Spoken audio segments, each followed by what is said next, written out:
আসসালামু আলাইকুম। So guys, তো সকাল সকাল একটা ভিডিও নিয়ে চলে আসলাম আপনাদের মাঝে। তো আপনারা সবাই জানেন যে গত কয়েকদিন যাবৎ আমাদের বাংলাদেশে বিভিন্ন স্থানে অনেক অনেক বৃষ্টি হইতেছে। তো সেই কারণে তো কবুতরের অনেক অনেক ক্ষতি হইতেছে, সেটা আপনারা জানেন যে যারা যারা কবুতর পালেন আর কি। তো আমারও তার ব্যতিক্রম না, আমারও তারই মতন হয়েছে।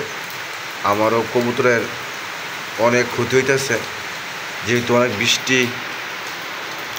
তারপর আপনার কবুতরগুলো ভিজা ডিম ডাম নষ্ট হইয়া মানে একটা ভয়াবহ একটা পরিস্থিতির মধ্যে আছে আর কি। তো গাইজ, তো এখন কি করবো সেটাই ভাবতেছি।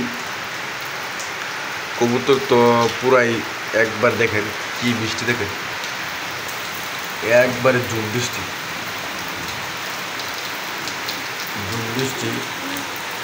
আর বলার মতো না। তো গাইজ, তো এখন কি করবো, আদার দিছি, আদার সব ভিজাইতেছে, আদার দিছি, আদার সব ভিজাইছে। আর বৃষ্টির লেগে বাড়ি থেকে বেরিয়ে হয়ে যাচ্ছে না। তো গাইজ, তো কী করবো, আল্লাহর কুদরত বা আল্লাহর ইচ্ছা, উনি বৃষ্টি দিবে, এতক্ষণ করার নাই, লস খেলে কোনো করার নাই। আর কিছু ডিম বাচ্চা নষ্ট হইবই স্বাভাবিক।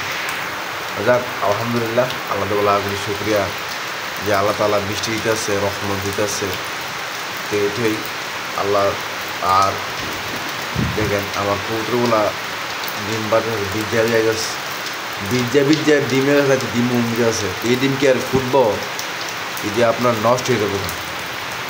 তো যাই হোক গাইস, তো সবাই দোয়া করবেন আমার জন্য। আর আমার ভিডিও যারা দেখেন তারা অবশ্যই ভিডিওটা শেয়ার করবেন।